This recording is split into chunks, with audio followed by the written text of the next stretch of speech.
Hey everyone! Let's walk through how you can set up Agentforce Coworker with just a few clicks. Before we get started, make sure you have System Administrator access. First, head to Salesforce Setup in the upper right-hand corner.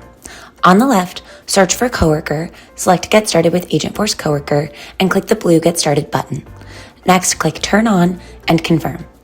Once you do, Agentforce Coworker will automatically run through a series of setup steps to make sure the right assets are created in your defined data space.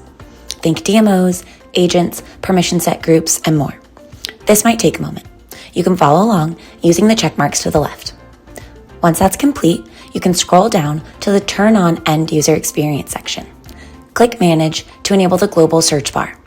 This allows Agentforce Coworker to appear within your Salesforce interface. The final step is managing access.